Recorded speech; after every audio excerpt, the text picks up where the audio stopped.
Hello, Bill. Good morning, Matt.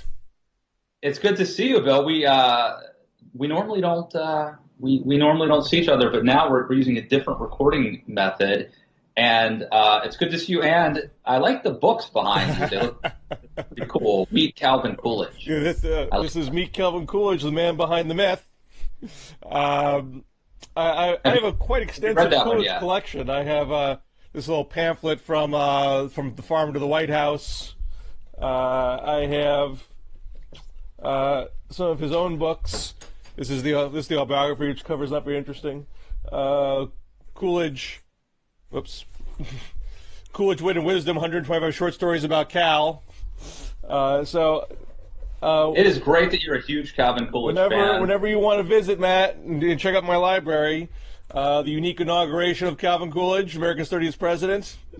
Is that Dutch? Is that Dutch I see behind you? What's the that? Edmund Morris book? Oh, yeah. This is the controversial Reagan biography, Dutch. What you also might not know is this photo on the cover is a Pete Souza. Pete Souza, who was Obama's White House photographer. Oh, wow. He was also Reagan's White House photographer. Edward Morris said that was just the perfect Reagan shot. You know, the legs crossed in perfect Hollywood stride, the optimistic hand in the air.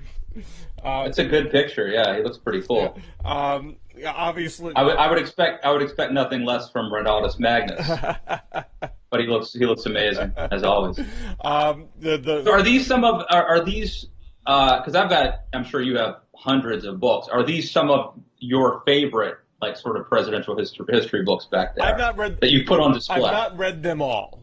I'm trying to get there. I have read Dutch. I haven't read all of my Coolidge books. I did read Puritan in Babylon, William Allen White.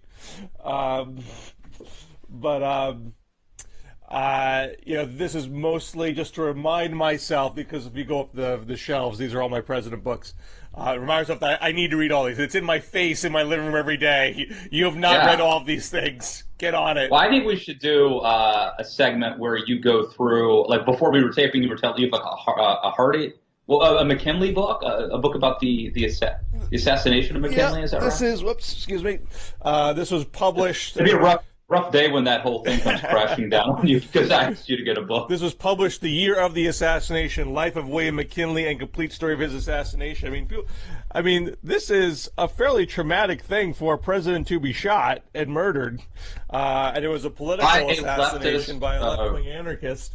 And it's sort of treated like this sort of obscure historical footnote, but I mean, it literally killed a fairly conservative president and replaced him with one of the most liberal presidents, Teddy Roosevelt. Not that I don't think his assassin was a Teddy Roosevelt fan. He was he was an anarchist, but you had a major ideological shift in the country from a murder.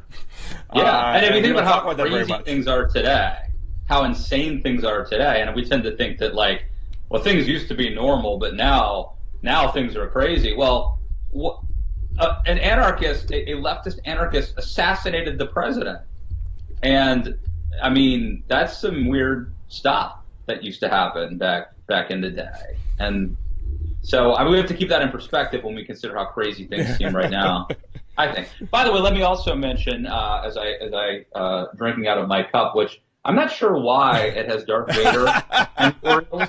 Like, someone gave me these cool cups. Christy, our friend Christy Spates, who helped edit my book and is a good friend. But anyway, the baseball season started, so it's host. The Orioles are now first place in the American League East, having won their first game against the hated Toronto Blue Jays. This is big. There's big baseball news here in New England. It is the opening season for the Hartford Yard Goats. That's a cool name. So 2 years ago, they were the New Britain Rock Cats. They relocated to Hartford last year, but there was a problem. There was some political wrangling with the new stadium. The stadium wasn't built on time, and a contractor got fired, and things got slowed down. So last year, the Yard Goats, in their inaugural year as the Yard Goats, did the entire season on the road. That's tough. And so this year is the first year. Actually, opening day is in 2 weeks for them. Oh, cool. So I've not bought my tickets yet, but I'm hoping to get a Yard Goats game in before the year is out.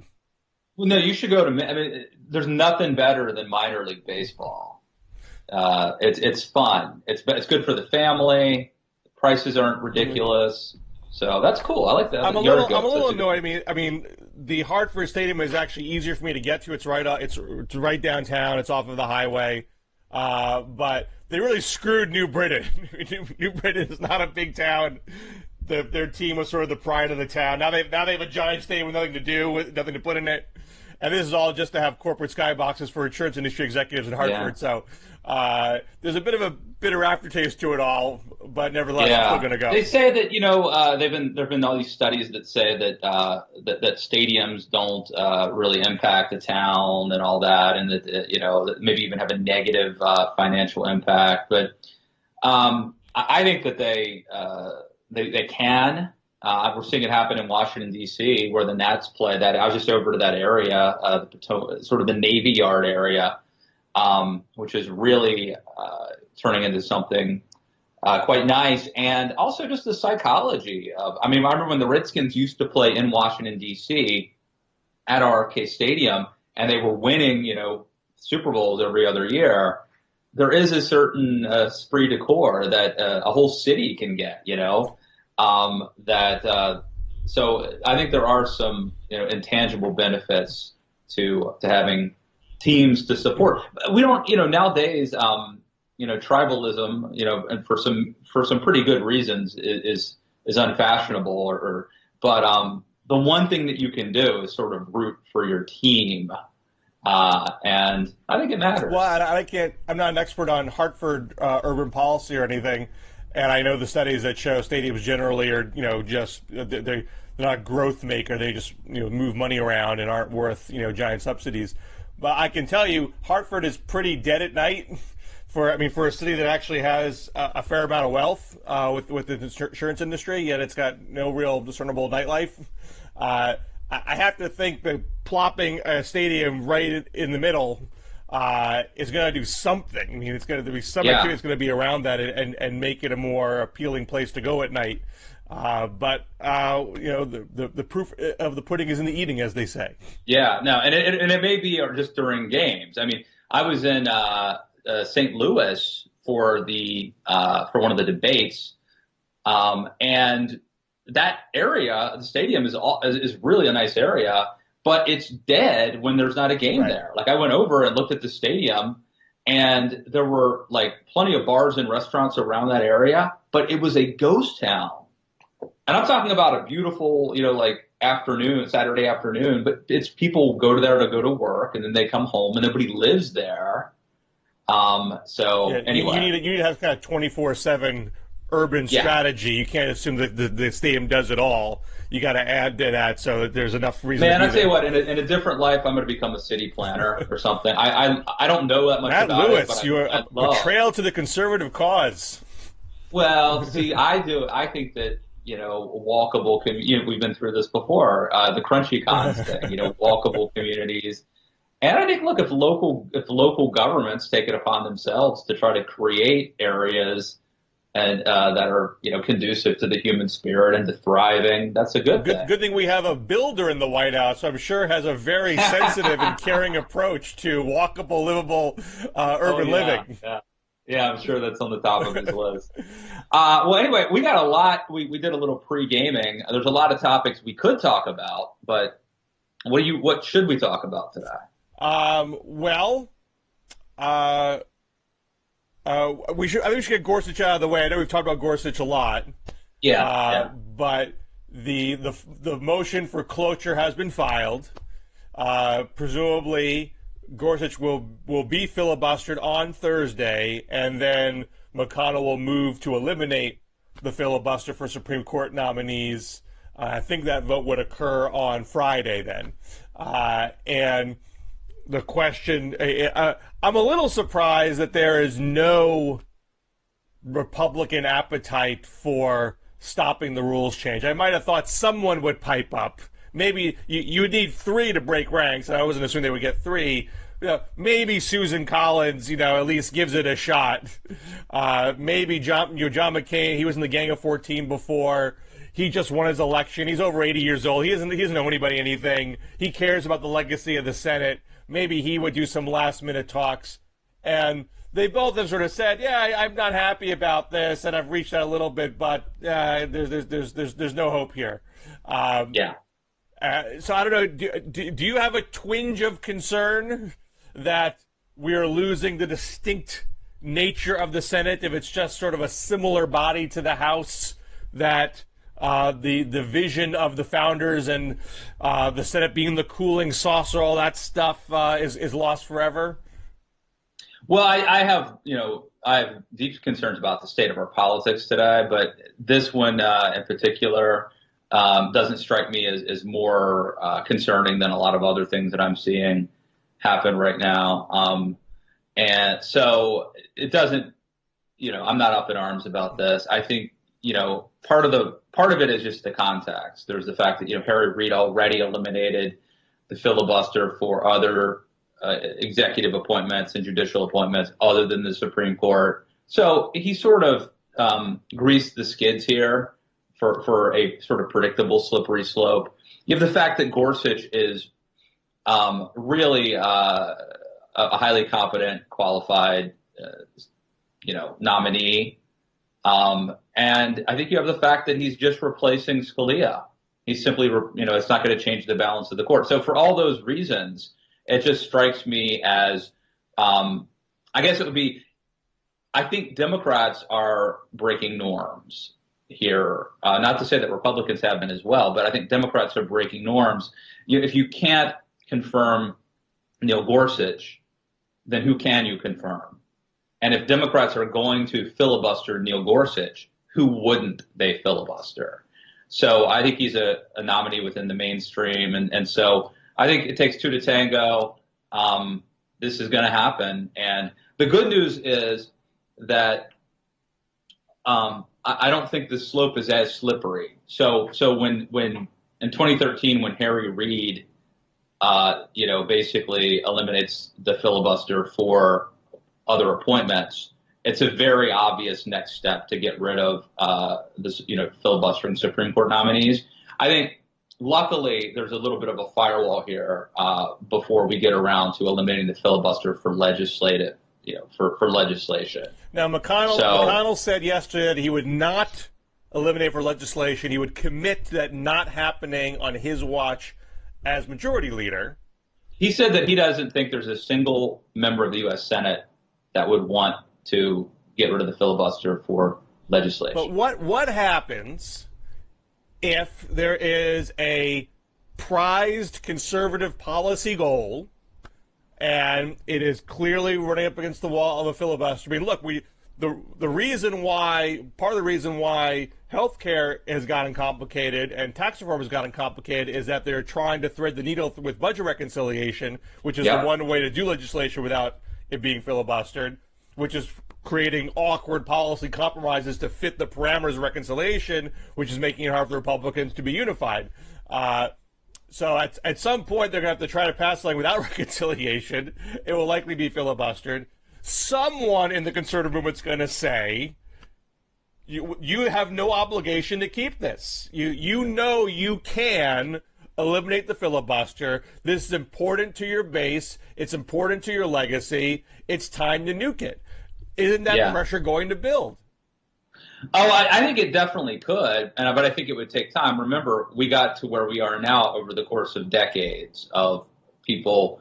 This is how norms are broken and how things that are taboo become acceptable. It takes time, and I think that it took decades, or at least a decade, of people saying we should get rid of the filibuster for the Supreme Court or threatening the nuclear option before we got to where we are.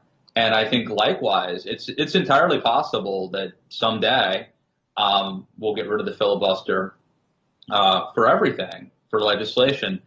I hope that day doesn't come, but I think it could come, and we may look back and say that what happened here is a step in that direction. I still think we're a long way off from that. But of course, there's nothing in the Constitution that said these are Senate rules, long-standing Senate rules.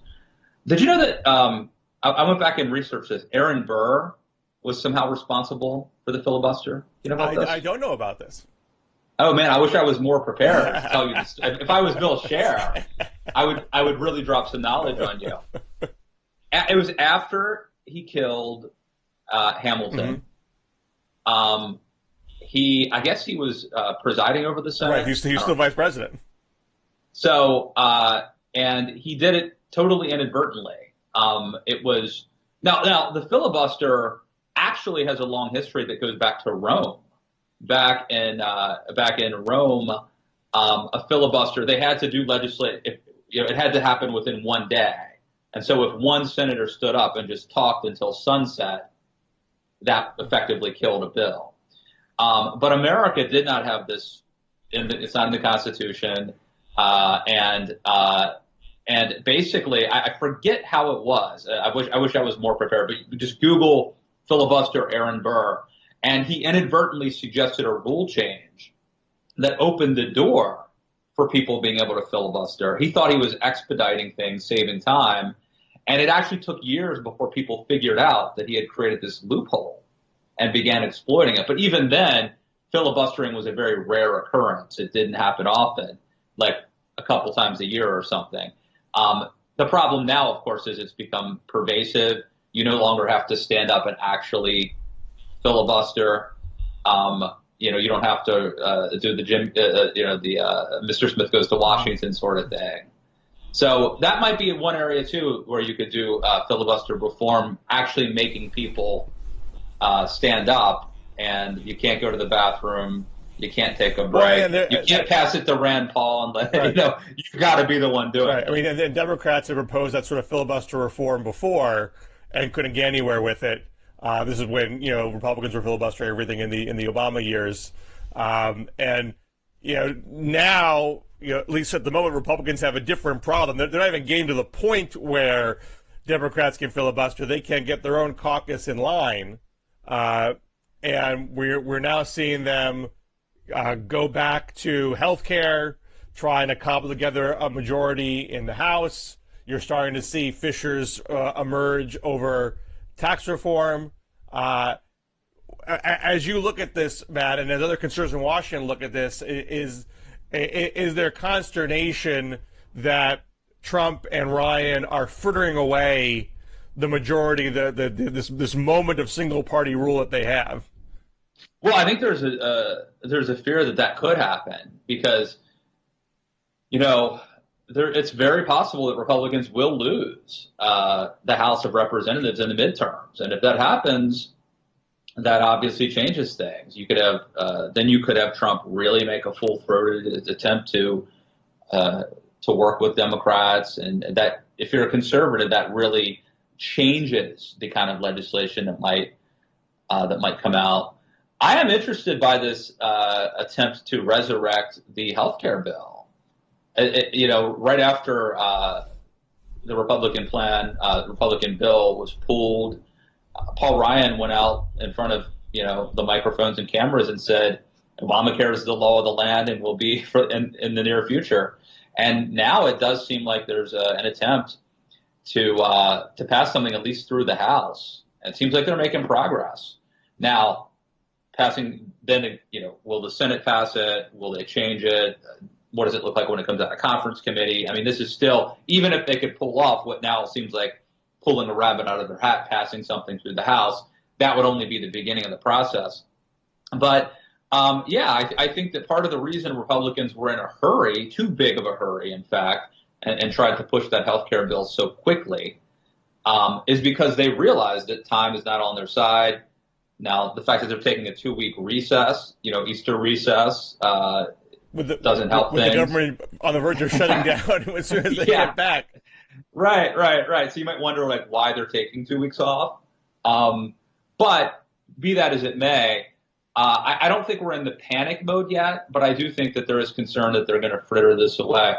The one thing I would say is I think that I see a huge dichotomy here between Trump's legislative opportunities, which look very problematic, and the things that he's sort of quietly done, that his administration has quietly done. You know, this thing, the Congressional Review Act, the CRA. This is a bill that was passed by the Republican revolutionaries in 1994. David McIntosh, who heads the Club for Growth, actually sponsored this bill. And it had only been used one time in like 25 years or whatever. And now Republicans have used it. This is interesting, Bill. It's for regulations that were newly enacted. There's actually a timeline on it. And Republicans have actually repealed several Obama sort of last-minute Obama regulations. You've obviously got Neil Gorsuch, who, will likely be confirmed at the Supreme Court on Friday. This is a guy who could serve for 30 or 40 years. And not only is he likely to be, what you might think of as a conservative justice, but when it comes to regulations, he has been against this thing called Chevron deference, which basically says that that judges should defer to bureaucrats and governmental agencies when they make rules without any congressional oversight. So when laws are vague.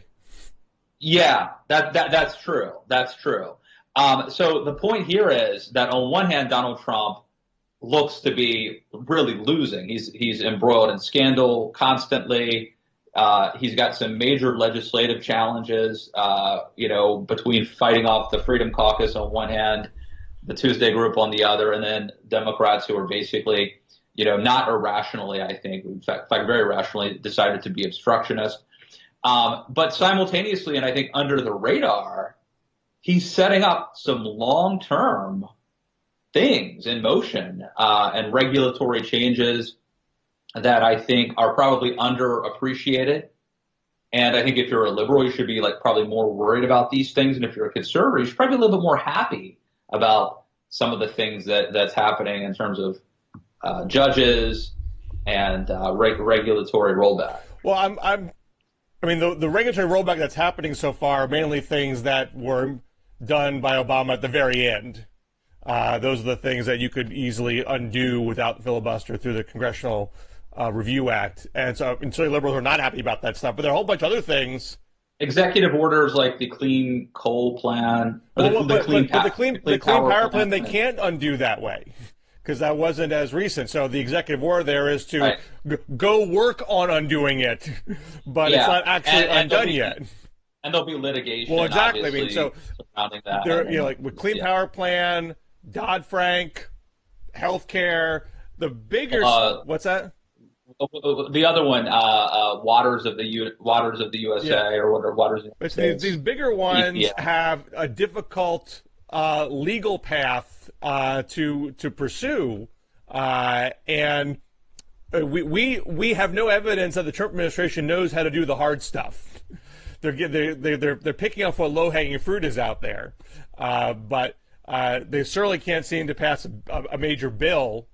And even you have conservatives that are mad at Pruitt.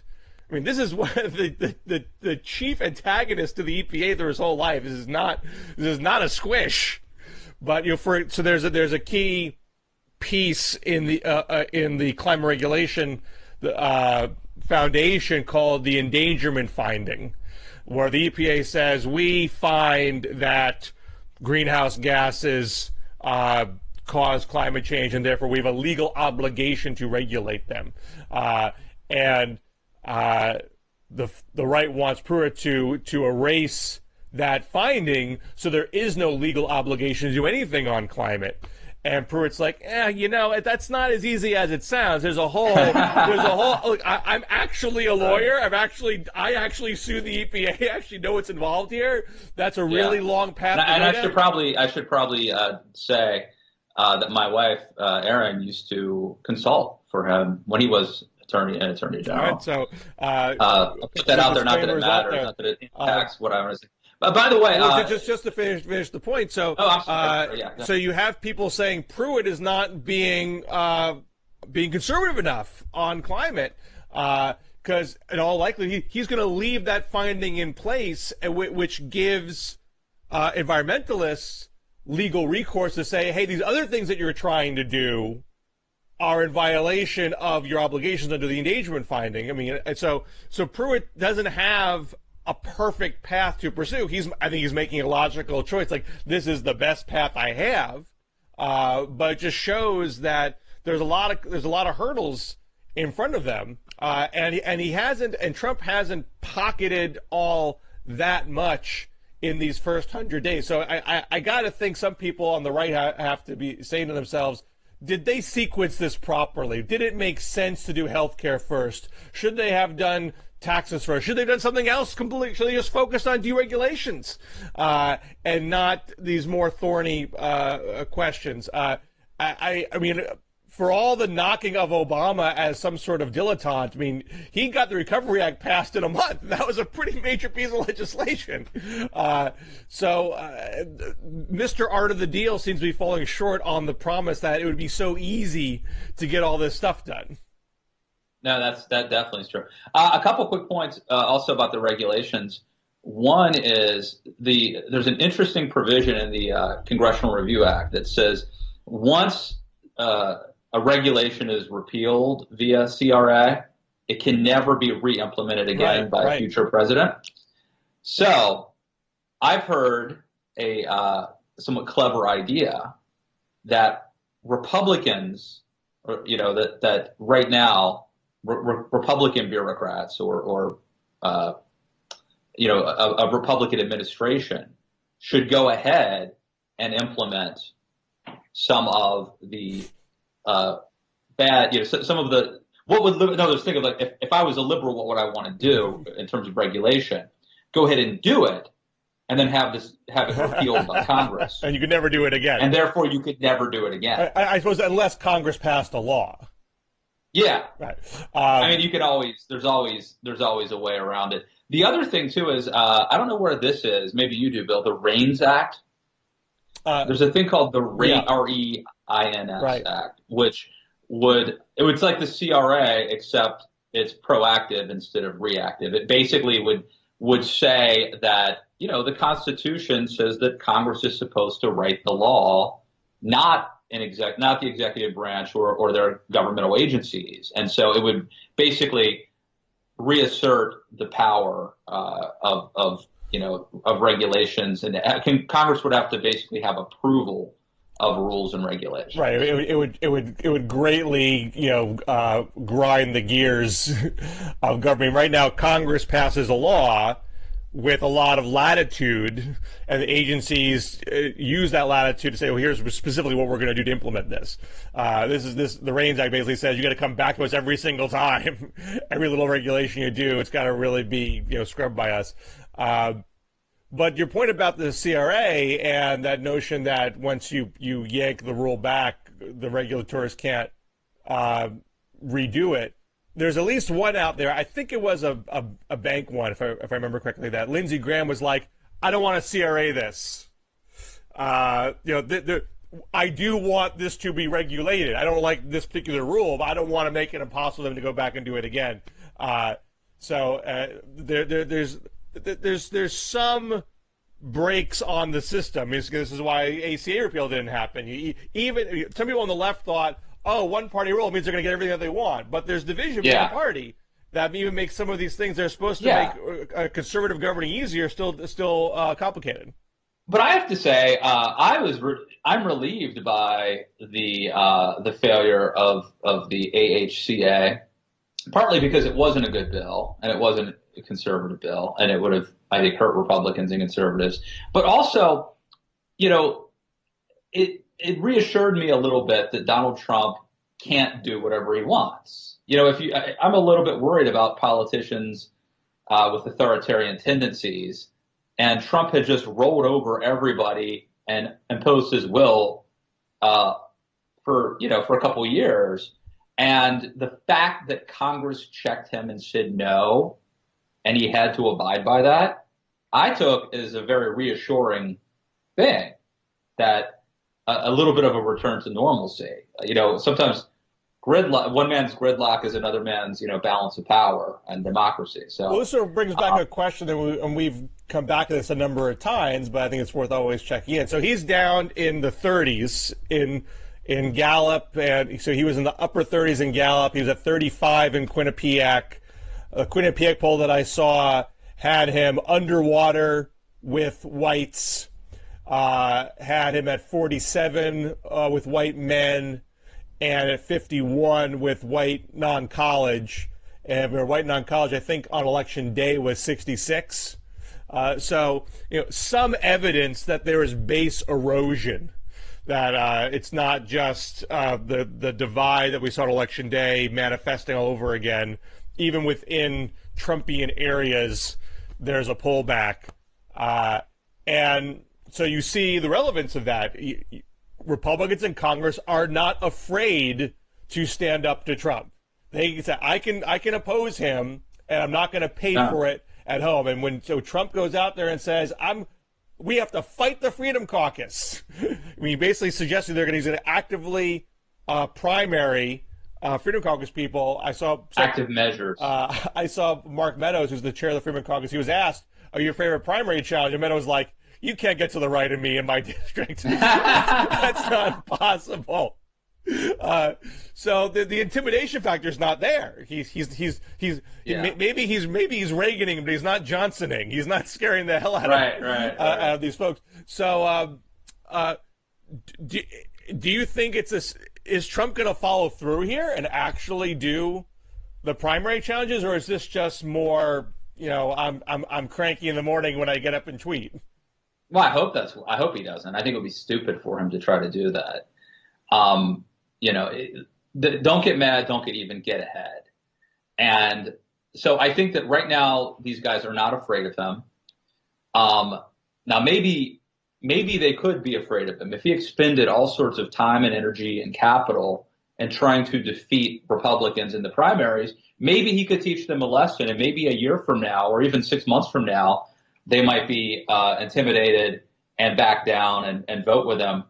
I just feel like that's a lot of energy and effort to possibly change somebody, and maybe it wouldn't work. Maybe it would backfire. Maybe these guys would be like, look, I'm here on principle. You're not going to be able to take me down. So there's a chance it would work, but it would take a lot of time and energy and effort. And at the end of the day, you're probably weakening your own party in the midterms.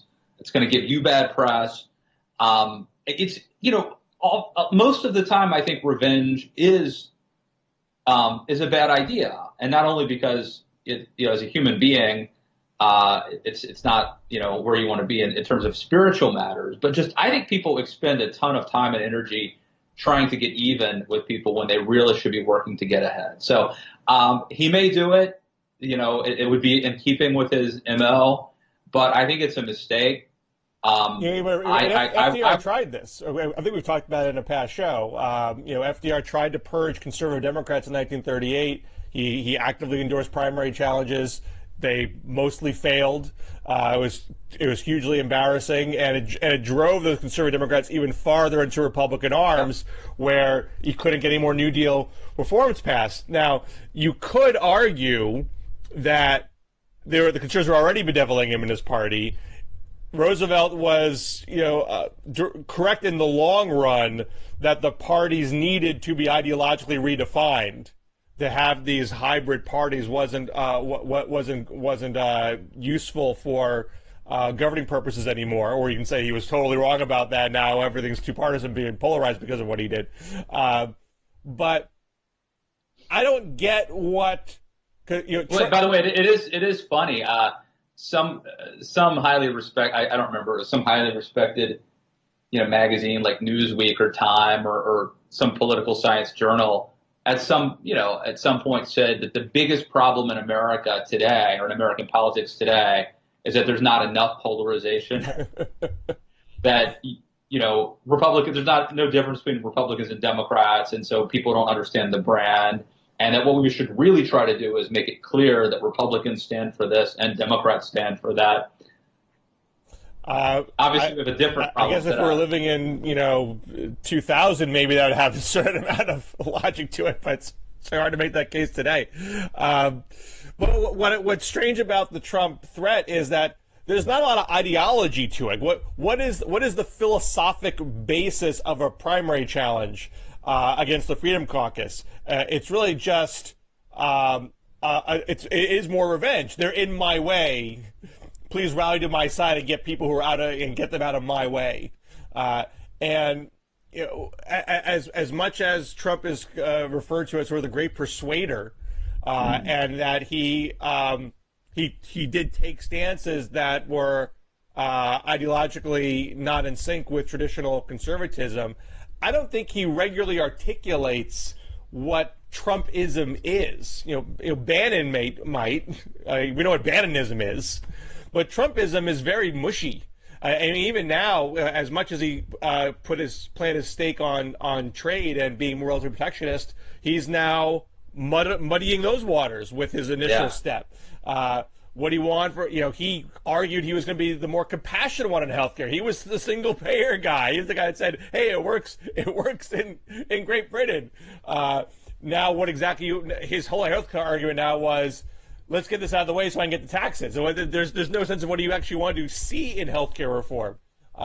So if he's going to pick a fight with his own party, what's it even about? Yeah. No, it's a good point. So I think it would be a mistake. I think he should work the charm offensive more. And so I think that these tweets where he's attacking Justin Amash and Raul Labrador and Mark Meadows by name is counterproductive. That would be, if I were advising him, it would be the charm offensive. Let's get to know these people and let's work with them. And not just the Freedom Caucus either. I mean, obviously it doesn't do you any good if you pick up Freedom Caucus votes and lose, moderate, establishment Republican votes. But he needs to have a better relationship and a better rapport with these guys. That's the direction that I would work on. And, try to get something on the scoreboard. Now, as complicated as domestic policy has become, foreign policy is getting complicated real fast. You had the chemical weapons attack in Syria, where you had this odd dual message out of the White House, sort of one, hey, America first, who cares? And two, it's all Obama's fault. This. Well, not to say the Obama's fault thing, but I was very confused. I was led to believe that Obama cut a deal with Putin and that Russia was had already gotten rid of all the chemical weapons in Syria. Wasn't that a deal? Wasn't that the deal that we reached years ago? That was what came out of the when there was a chemical weapons attack and Obama was on the verge of a military strike, and the British Parliament rejected joining that endeavor. Obama said, I'm going to take this to Congress now, seeing that there's concern that this doesn't have public backing. And then John Kerry opened the door to a deal on those lines, which the Russians then seized upon. And we do know that a lot of chemical weapons were accounted for, and there weren't a lot of chemical weapons attacks for several years. Obviously, they're not all gone, and how they're being used today. But Trump has to decide what is the philosophy here. It's because Obama's weakness is happening and therefore we don't want this to happen? Or is it, I don't care if it happens because it's not my problem? If your position is, I don't care if it happens, not my problem, American first, well, that is the posture that permits other countries to do it with want and abandon. So you can't call Obama weak and say you're strong because you are giving them the incentive to do it right now. Own your own position, own your own ideology. So that's going on right now. And of course, and I think the bottom, the fundamental problem here, of course, is the sort of Vietnam syndrome that we have that's still in the wake of the Iraq War. I think, well, and Libya, and other examples, but I think that we are now afraid of intervention, and there's a sense that intervention, for humanitarian purposes specifically, will lead to even worse outcomes. So a power vacuum where ISIS can move in, things like that. So,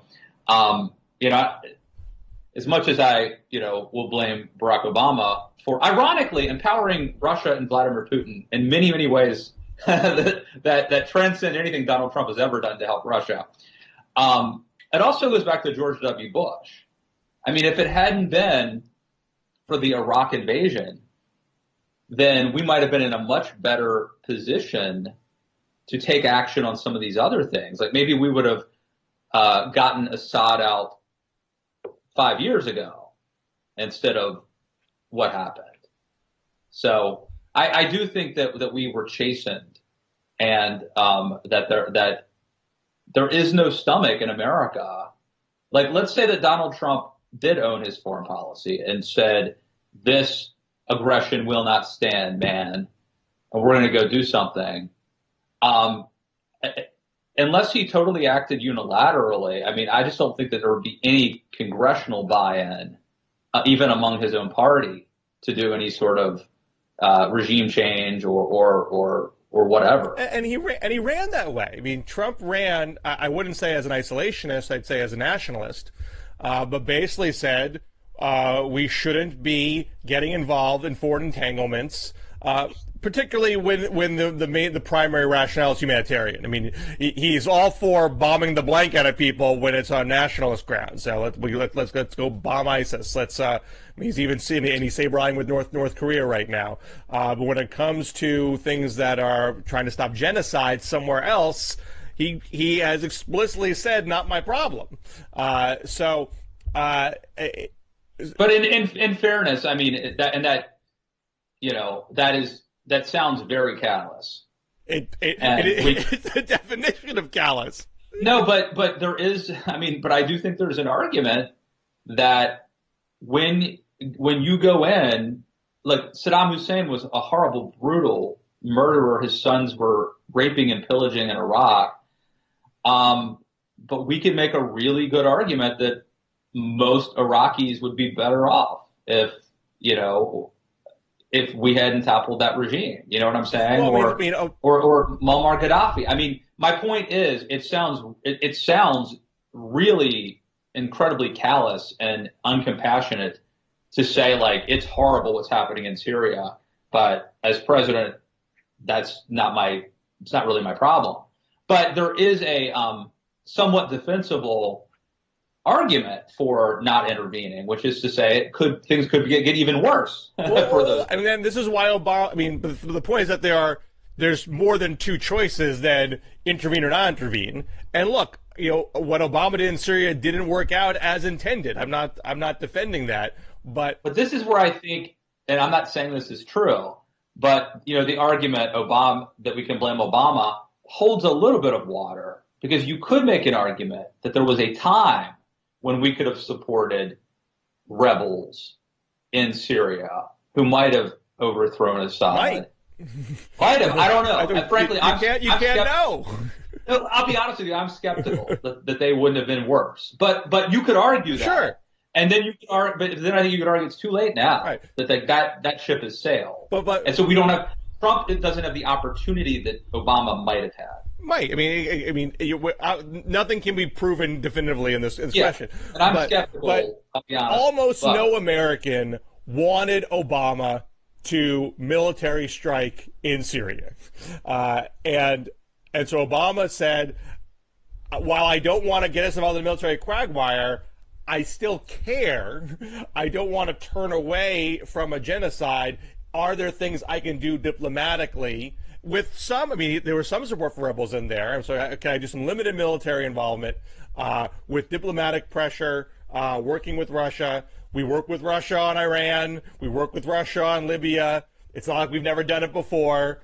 Let's see if we can find some common ground here. Obviously, didn't pan out, but I wouldn't say it was a policy based on callousness. He was trying to solve the problem. Trump right now is saying at the same time, I don't think it even is a problem because it's not our problem, and it's Obama's Has he fault. said that? Has he said anything about this? I don't even. I mean, what he said yesterday. Wait, I mean, in the campaign, he said explicitly. Oh yeah. You know, if Assad's in there, I don't care. I just want to stop ISIS. Yesterday, he said, you know, not directly about Syria. I don't want to be president of the world. I want to be president of the United States, America first. He reiterated that on the day when everyone's freaking out about. And didn't somebody say a couple weeks ago? Somebody from the administration said a couple weeks ago that, you know, it's up to the Syrian people if they want to get rid of Assad. I think Tillerson said that. Okay, so I mean, that's, you know, that's not good. I mean, that's not good when a couple weeks later this. Well, I mean, it is the inevitable result of that attitude. If you're going to say, essentially, not my problem, you're going to see more of that sort of thing. I mean, obviously, it's not a guarantee you're not going to see it because bad things happen under Obama's watch too. But it clearly seems far less restrained now once you go deeper down that path. And maybe because Americans in their heart of hearts don't care either that there's no political consequence to it, but it certainly raises the possibility that the world is going to look more chaotic, more fractious, more deadly, you know, by 2020 than it did in 2016. Yeah, no, it's just obviously it's a horrible situation, and I think it's really this weird thing where Americans are going to be watching these horrific images on TV. And there's going to be a desire to do something. I feel like the American public are fickle. And so they see these horrible images on TV and then they say, we need to go do something. And then you go do something and they're like, why are you doing that? It's none of our business, you know? And so they don't have the stomach to watch. The American public doesn't have the stomach to watch on TV these atrocities. But then if we intervene and things go wrong and things happen, as they always do, they don't have the stomach to stick it out. Well, look, but so you can go back to the sinking of the Lusitania, which has been characterized as, you know, the 9/11 of the early 20th century. I mean, the Americans were horrified, but still the impulse of Americans at that moment was not, I don't want to be in a war with Germany. They still did not, they still want to maintain a sense of protection from the fractiousness of Europe, which proved, you know, untenable at the end. So it's not unusual for Americans to be saddened. But of course, the Lusitania, the saber rattling was done by tabloids, right? To help stir up interest in going to war. That was more Spanish-American War. No, I stand corrected, Mr. All right. Okay, but anyway, here's my larger point about Syria is, there was a time when we wouldn't have known, the average person wouldn't have known or cared that much about horrible things happening because you wouldn't have seen them on TV. You wouldn't have seen the images, certainly not every day or 24 hours a day. And so I do think that our media age has changed. They've made us, in both cases, I think I think that the images that we see when disasters and atrocities happen make us more compassionate and more wanting to intervene. And in many ways, that's a good thing. But then I also think that the coverage, or the media coverage of war, also makes us less likely to stick with things when they go bad.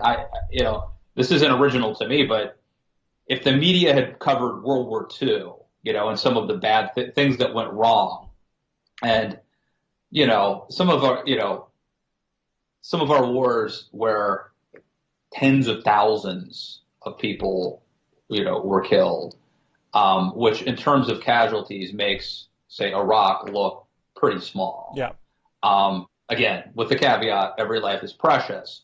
I just wonder if you look back at, say, World War II and the years of fighting, and I don't know how many Russians, for example, died. I mean, that is just unbelievable, the numbers of Russians who died alone in World War II. If we would have the stomach to stick it out and win that war with the media covering and images of our soldiers coming home in body bags.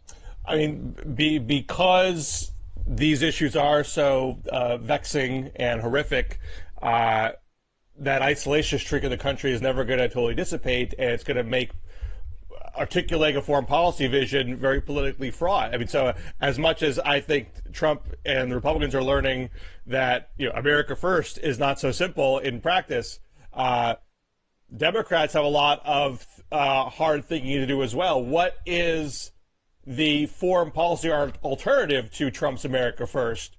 Are they going to be comfortable eagerly embracing anything that explicitly endorses certain forms of intervention? I mean, Hillary did in the campaign and got a lot of backlash within the primary for it. Obama was more of an interventionist than people might have thought going into his presidency, although I think he signaled it in the 2008 campaign, but not everybody heard it. So it's the kind of thing that people like to dance around, but if those images are on your screens, you can't dance around it. So the more chaotic the world gets by 2020, the more imperative it is for Democrats to say, here's how we do things differently.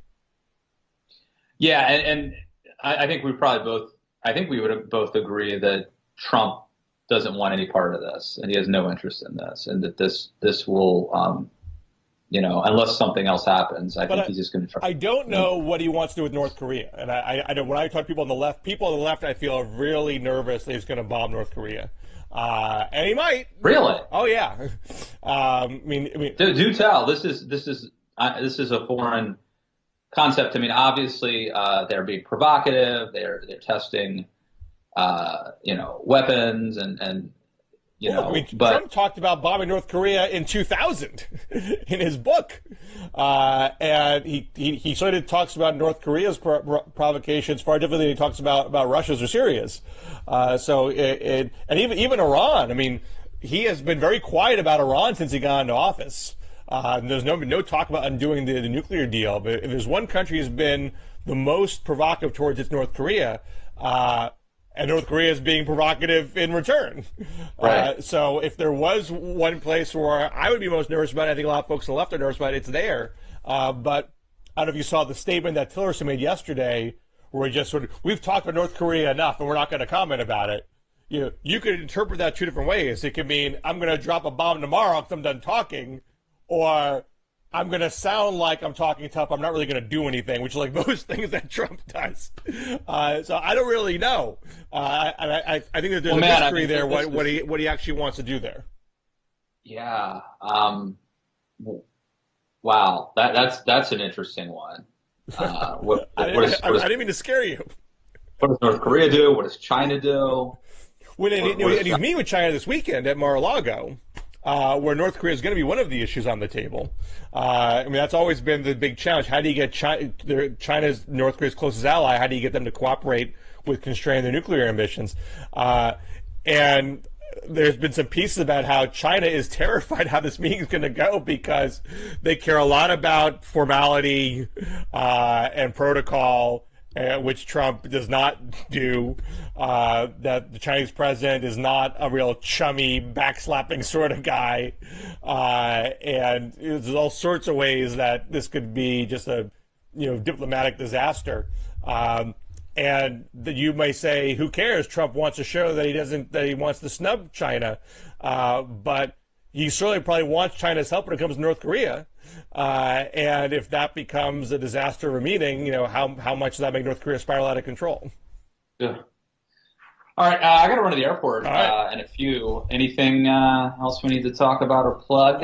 You had a piece in Daily Beast this week, right? Yes, I did. What was it about, Bill? I'm blanking on the right-wing trolls, the That's right. alt-right trolls. Yeah. Coincidence that they all went away after the election? Is this Twitter purging the alt-right, or was it, as I now believe, as I now suspect, that at least some of the people who were trolling me and a lot of other people were actually Russian and Russian bots? Does this mean the alt-right is a mirage? I think it inflated their numbers. I think it made them look a lot bigger and a lot more powerful. Remember, they only had 300 people who showed up at their big Washington D.C. rally, and that guy Richard Spencer gave a speech at Texas A&M where there were like 3 people who showed up and then like 20 reporters. So I think that this inflated their numbers, and of course the goal of Russia, is partly to sow chaos and discontent and animosity and division. Aside from helping elect Donald Trump, trying to.